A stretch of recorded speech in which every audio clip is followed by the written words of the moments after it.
Hello, I'm going to read this story called Franklin's New Friend. Franklin had always lived in the same house in the same town. He had grown up with his friends, and each one had a special place in Franklin's life. When Franklin wanted to play hide and seek, he called Fox. If Franklin needed a best friend, he called Bear. Franklin never thought about making friends until a new family moved in down the lane. Franklin was curious about the newcomers. He rubbed his eyes as the movers unloaded the furniture. The beds were made for giants, and the lamps were as tall as trees. When Franklin finally saw the family, he was speechless. Franklin had never met a moose before. He had heard about moose. He had seen pictures of moose, but he had never actually known one. They were huge. Even the smallest moose was big. Franklin was so scared that he raced home. A moose family moved in. That's nice, said Franklin's mother. Maybe you'll make a new friend. Franklin shook his head. I don't think so. I expect you to be nice when you meet someone new, warned his mother. Franklin scolded. The next morning, there was a moose in Franklin's classroom. Please give a warm welcome to your new classmate, said Mr. Owl. Hello, Moose, said the class in unison. Moose mumbled hello and looked at his feet. He doesn't look very friendly, whispered Beaver. Mr. Owl told the class that Moose had come from a different place far away. Franklin, said Mr. Owl, I'd like you to be a buddy for Moose. Franklin tried to smile, but he was scared. Moose was so big. Moose didn't say a word all morning. At recess, Franklin ran outside with his friends, leaving Moose behind.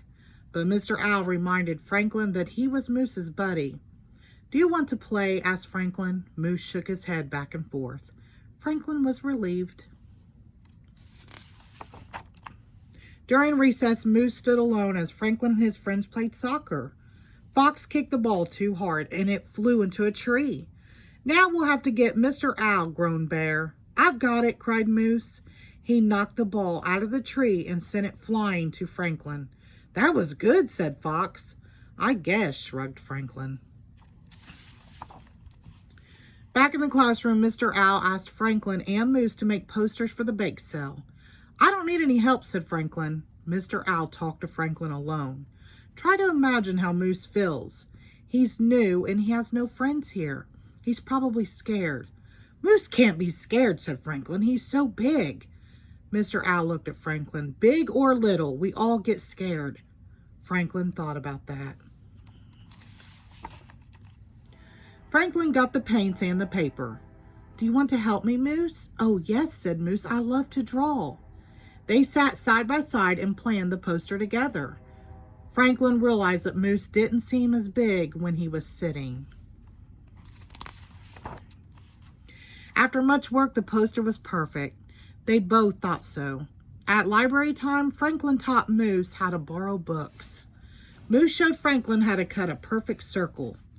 They both liked to build structures. Franklin and Moose had a lot in common. At lunch, Franklin made sure that Bear and his other friends got to know his new buddy. They liked Moose. Besides, he was a very good soccer player. When Franklin got home from school, he was happy. Guess what? He told his mother. I have a new friend. So you met Moose? Asked his mother. What's he like? Moose is big, said Franklin. But he's not mean or scary. Good, said his mother. Would you like to take some of these cookies to him? Franklin went to Moose's house. They ate all the cookies together. I'm glad you were my buddy, said Moose. I was worried that nobody would play with me. Really? Said Franklin. He could barely remember being afraid of Moose. From then on, Franklin and Moose played together all the time. Now Franklin's new friend was a special friend. The end. Thank you.